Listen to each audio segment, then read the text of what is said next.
하나님께서는 우주를 지배하는 물리법칙을 제정하신 분이시고 그 모든 법칙들을 다스리시는 최종적인 유지자이시며 영원한 능력이 되시는 전능하신 분이십니다.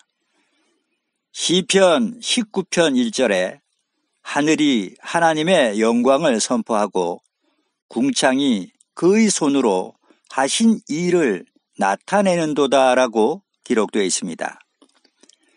성경은 과학을 앞서갑니다.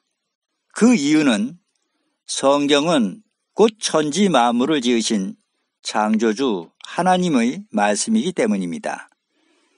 누구나가 관심을 가지고 성경을 연구해 본다면 성경이 얼마나 완전한 과학을 말하고 있는가를 분명하게 깨달아 알게 됩니다. 가장 과학적인 것이 가장 성경적인 것이기 때문입니다. 오늘은 그 가운데 성경을 통해서 번개에 담겨있는 과학에 대해서 말씀 살펴보도록 하겠습니다. 먼저 욥기 36장 30절로 31절 말씀을 보시겠습니다. 그가 번개 빛으로 자기의 사면에 두르시며 바다 밑도 가리우시며 이런 것들로 만민을 징벌하시며 이런 것들로 식물을 풍비히 주시느니라 라고 기록되어 있습니다. 이 말씀은 번개를 통해서 하나님의 존재 사실과 능력까지도 알게 하시는 하나님의 놀라운 섭리가 깃들어 있는 말씀이기도 합니다. 그런데 이 말씀 중에 번개를 통해서 만민을 징벌하신다는 말씀은 이해가 되지만 번개를 통해서 식물을 풍비히 주시느니라 라는 말씀은 좀채로 잘 이해가 되지를 않죠? 실은 이 말씀이 기록된 이후 이 시대까지도 풀리지 않던 번개에 대한 의문이 이 시대에 와서야 비로소 과학자들에 의해서 그 비밀이 밝혀졌습니다. 1995년 9월 15일자 중앙일보에는 다음과 같은 내용의 기사가 실렸습니다. 그 기사 내용을 제가 읽어 올리겠습니다. 산소가 없으면 생명체가 살 수 없듯이 질소 또한 없어도 생명체는 아예 존재 자체가 불가능하다.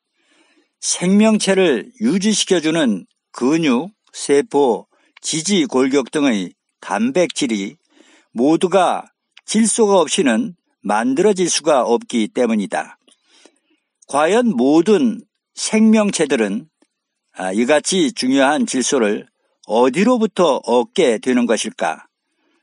바로 번개의 엄청난 정기적 존재가 뿌리 혹 박테리아보다 더 많은 양의 질소를 생명체에 전달해주는 존재라는 것이 최근 학자들의 연구 결과 새롭게 밝혀졌다.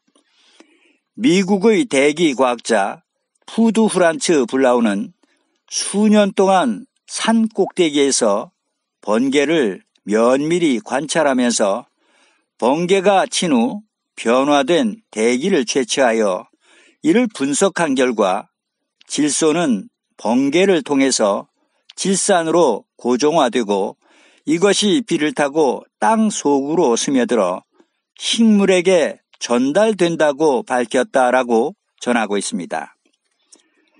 사람들이 농사를 지을 때 농작물에 비료를 뿌리죠.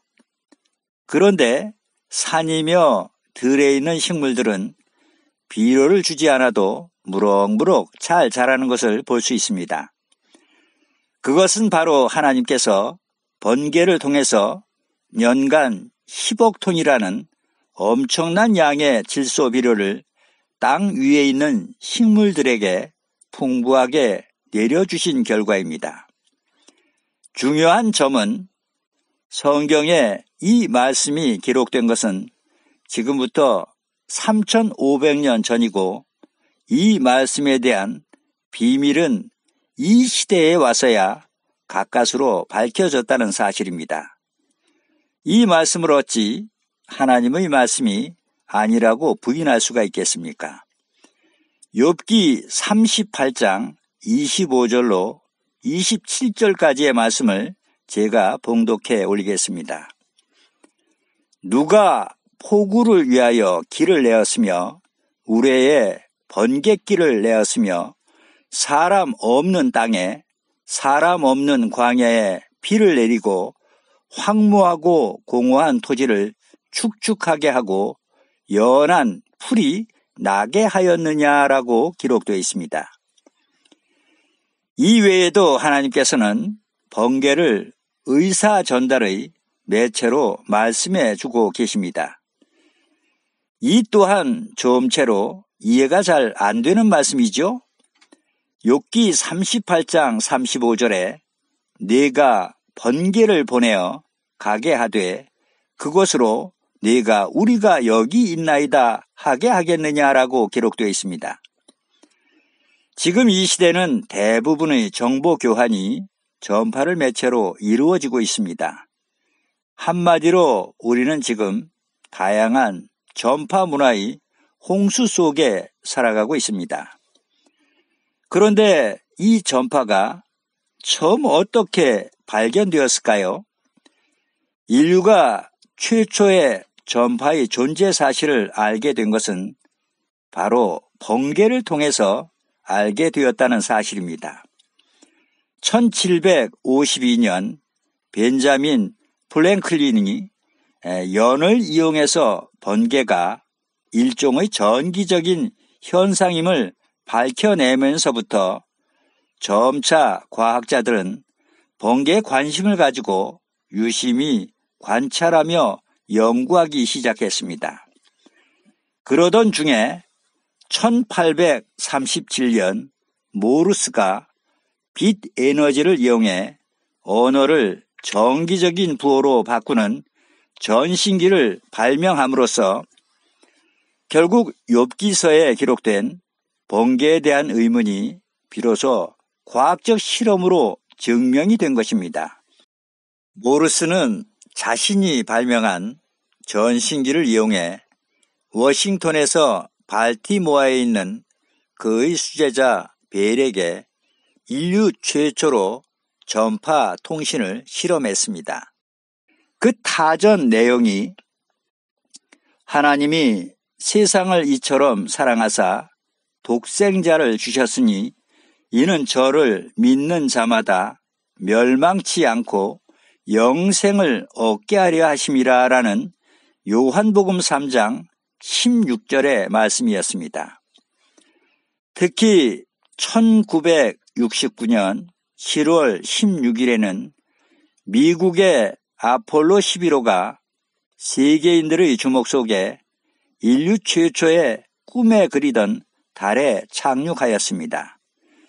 그때 달에 첫 발을 디딘 암스트롱 역시도 푸른 행성인 지구를 바라보면서 외계에서는 처음으로 전파를 통해서 태초에 하나님이 천지를 창조하시니라라는 창세기 1장 1절의 말씀을 지구에서 약 38만 킬로 떨어진 달에서 직접 낭독함으로써 1초 후 지구촌 모든 사람들이 듣게 했던 사건은 지금까지도 많은 사람들의 기억 속에 남아 있습니다.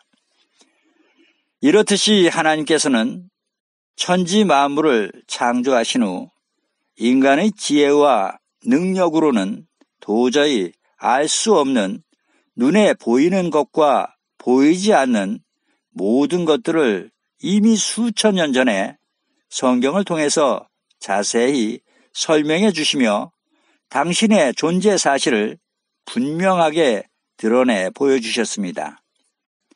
이는 곧 믿을 수 있는 충분한 증거를 보여주신 것입니다. 역사적으로도 과학적으로도 명백히 밝혀진 이 같은 사실을 어찌 부인할 수가 있겠습니까?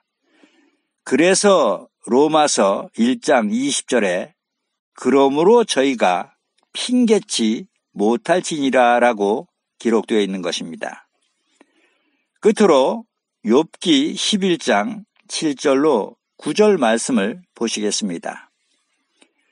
내가 하나님의 오묘를 어찌 능히 측량하며 전능자를 어찌 능히 온전히 알겠느냐. 하늘보다 높으시니 내가 어찌 하겠으며 음부보다 깊으시니 내가 어찌 알겠느냐.